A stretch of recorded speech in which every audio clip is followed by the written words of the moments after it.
What's up, everybody? Welcome back to a second video. In this video we're going to be talking about breeding and feeding and caring for your crested gecko or your leopard gecko, whatever kind of reptile you have. But this is actually a cheaper and inexpensive way to maintain a food source for your animals. So the first thing you're going to need is I don't even know what to call this. I actually want to call it a pencil box, but it's like this little plastic container, and you want to stab holes in the top of it for proper circulation. We're just going to go ahead and get rid of this top. So we're breeding mealworms. I do not breed crickets. Crickets are actually kind of fun to keep. They're just actually harder to maintain because they stink and they make a lot of noise as they grow older. So first things first, what you see in here is going to be oatmeal. It's just regular oatmeal from the dollar store. And then we have some high calcium Fluker's cricket diet. So I've been working on this for a couple weeks now. It's not perfect, but I want you to see what you will expect. I always sprinkle some every now and then, just to keep the substrate moist and not just have them in their feces, you know. It's the way of life. So give it a little stir and everything. But here, dog food is actually very nutritious for insects. So I took some of my dog's food and put it inside of here. Okay, so let's just start with what you will buy from the store. So you will buy something, you guys probably can't even see this. Okay, you're going to buy something that looks like this, a mealworm. And what you want to do is you want to get a 50 count, 25 count, as least as you can buy. And you're going to put them in the substrate of the oatmeal with the calcium, well, with the Fluker's high calcium for the crickets. And some of them will actually turn this color, which means that they have died off. So you want to get rid of these, and that's what we will be doing today. I have a plastic bag over here. So we're just going to get rid of them, all the things. So let's get to the breeding.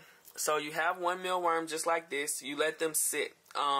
If you want them to grow faster, you want to leave them in hotter temperatures, so in a closet that doesn't have much ventilation would be fine, and you would want to keep it dark. Once the mealworm has decided to go into its pupa, it's not a cocoon, it's a pupa, which is right here. Let me see if I can focus you guys. Right here. They're going to turn into this. This is just like the cocoon of the mealworm, and once they get here, they're pretty much dormant and can't do anything. You're going to just kind of keep them in there, but you want to keep them away from the other mealworms so that they don't eat them. This right here is an example of a pupa, but it didn't develop. It's black and everything, so anything black you want to get rid of it out of your colony. Throw that in the trash, and we're just going for the dead ones. And we have more pupae.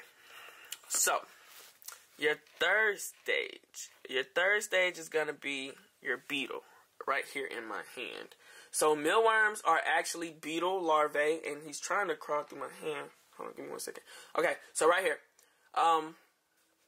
he is a beetle, poor little beetle, but the gecko is not going to eat the beetle. The beetle is just what we need for their reproductive organs, if that kind of makes sense. So, long story short, you go through 3 stages. You're going to get the mealworms. You're going to let them turn into pupa by keeping them inside of the substrate that's going to maintain their diets and everything like that. Occasionally add carrots, add lettuce, but not too much because it will get too wet and soil everything and cause mold to grow. Excuse me. So then, once you get this guy, you wait for the rest of them to catch up. Toilet rolls can be put inside of these so that they can have somewhere to climb on, something, you know, to hide, but they usually will bury themselves as well. So I have about 2 or 3 in here. I can't find the other ones, but I'm just going to wait until everybody is actually old enough to breed, and then we'll come back with an updated video on how the colony is going. If you got any questions, comment below. Don't forget to like, comment, and subscribe.